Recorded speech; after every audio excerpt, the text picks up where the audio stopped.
the greatest threat to America is not China. It's not Russia. It's not Iran. It is America. The threat is within. It's this strange pathology that's just kind of going through the culture. And on different levels, it is harming and destroying people mentally, physically, spiritually. I mean, you've got at this point, 70% of the adult population is obese or overweight, right? It's on track to hit 50% obesity by, I think, 2030, maybe 2035. I mean, that is scary. Like, that's never happened anywhere on Earth before. Like, how are you going to have half the population just so fat that they're putting their health at significant risk? I mean, this is a self-inflicted wound. This isn't an invasion that's coming somewhere else. People's minds, I mean, you're saying antidepressant use is shooting up.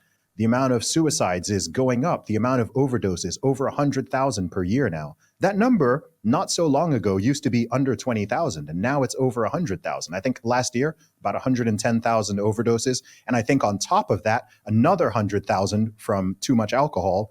And then on top of that, the actual suicides themselves. So you've quite literally got hundreds of thousands of your own citizens who every single year are dying essentially by their own hand. And then you've just got the cultural rot and the mind viruses, and you're looking at the schools and the universities, and it's just like, what is happening here? Like, to me, that's the stuff where I'm just like, man, this is just very concerning, because this is such a blessed nation. This is such a great nation on so many different levels. Like, I've said before that my biggest grievance with Americans is they don't realize how good they have it in many ways. Yeah. Apathy. Yeah. Yeah, there's the apathy, but there's also just the lack of perspective, because most people haven't left the country. Like, if you travel around the world, if you go to different countries and you see different places and you see how the average person actually lives, and then you come back to the States, you'll be like, yo, actually, hey, we've you know what? We've got some problems, but like Brittany Griner. Yeah, we've got some problems, but it's, she'll be standing for that anthem. It's pretty freaking good here. Like, stuff just works. I feel the same in the UK. There's many places in the world where things just don't really work. Like, you switch the light switch and it's not guaranteed the light is going to come on. You turn the tap. No, I'm dead serious. Billions of people live like this. Yeah. Right now, billions of people, you turn the faucet, and it's not like, oh yeah, water's definitely going to come out. Or if that water comes out, can you even drink it? No, in most countries around the world, no, you absolutely do not drink the water that comes out of the tap. It'll quite literally make you sick. There's still so many people. More people have access to mobile phones than I think have access to like flushing toilets, right? There's still just basic sanitation, roads. Like, again, my family background's from Nigeria, and so many of the roads are just a mess. It's still like, there's still a lot of dirt roads, and even the roads that are paved, some gigantic potholes, like huge, enormous potholes sometimes. And Nigeria is one of the richer countries in Africa. Africa is, I think, 54 countries. And there's still just, I don't know, man, there's still so much like just poverty and lack of access to basic amenities. And so that's another reason why, like, all the woke stuff already annoys me, but it annoys me even more because I'm just like, what are you people even talking about? Like, what are you even complaining about? Like, do you just know how well, do you know how many people around the world would pay significant money or take a significant risk to just swap places with you? Why do you think so many millions of people are streaming over the border? Or in Europe, like, people are literally getting on freaking like rubber dinghies and boats from North Africa and stuff, and they're trying to like come in. They're not doing that for a worse life. Sure, they should absolutely be doing it legally. I'm very anti-illegal immigration. I'm very pro-legal immigration. But the fact that people are doing that and they're taking those type of risks, like, that should tell you about, about where the opportunities lie, about where the economy is decent. Like, people are, I don't know, man. We can all be detached sometimes, and it's impossible to sort of take on the entire world's burdens. But when you do see that and you keep it in mind and you kind of zoom out a little bit from your own problems, I think that's when you gain both perspective, but you also gain gratitude. Because when people don't have perspective, they usually don't have gratitude, because they're comparing everything to this perfect fantasy land that exists in their brain rather than how the world was historically and also how most of the world is currently. And so you just get these complete detachments from reality, and people are just living in this bizarre, I don't know how many millions of people in the West at this point are just living in some weird, bizarre fantasy land that they sort of invented in their own brain. I don't even know, man. I sometimes don't have the words for it. It's frustrating and it's bewildering. It's just like, what is going on? Like, this is real late stage empire vibes.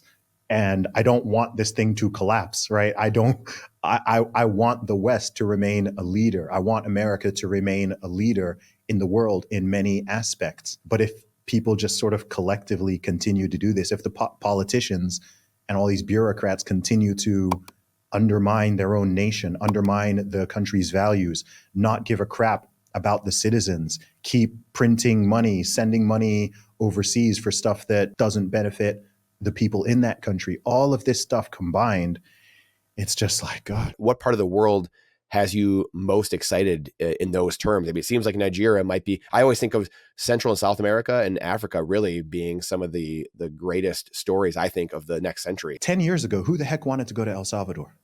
7 years ago, who the heck wanted to go to El Salvador? Dude, they lost 1/3 of their population. Things were getting so gnarly and so dangerous out of there. They lost 1/3 of their population. At their worst, at their most dangerous, they had triple the homicide rate of Haiti. Right?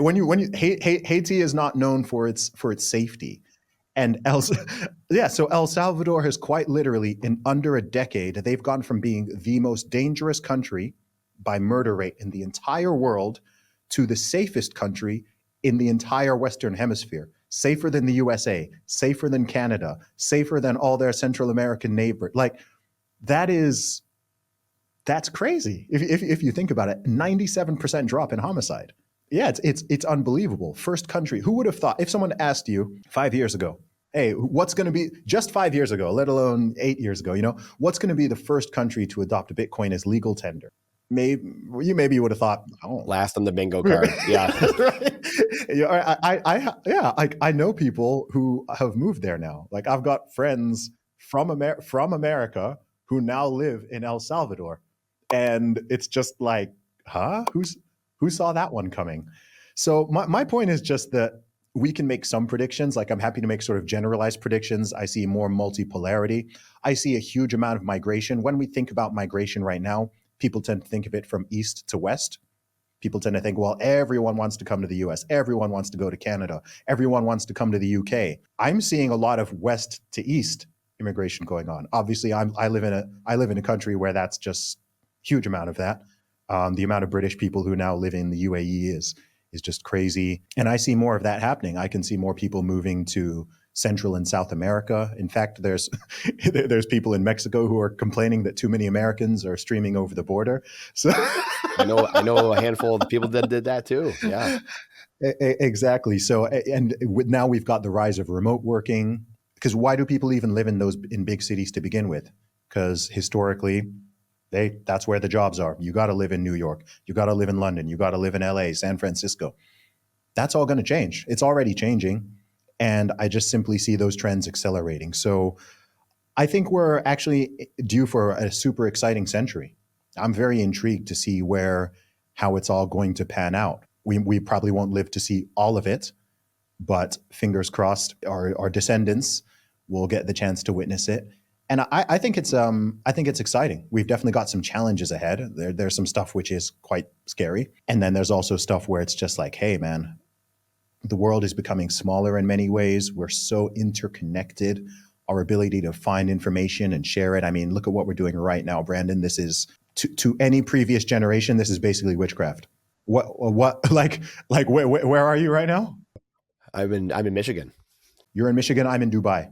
We're having a real-time conversation in HD, which not only we are going to be able to listen to, but which you're then going to be able to beam out to thousands of people where they can listen to it from wherever they are.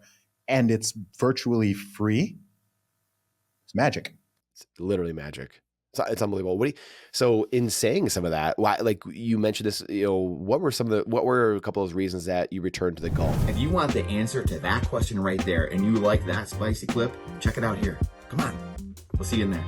But if you want the full interview in its entirety, all the spicy clips put together, and you're not going to want to miss it, believe me, then check that out here. Come on, we'll see you in there. Good luck.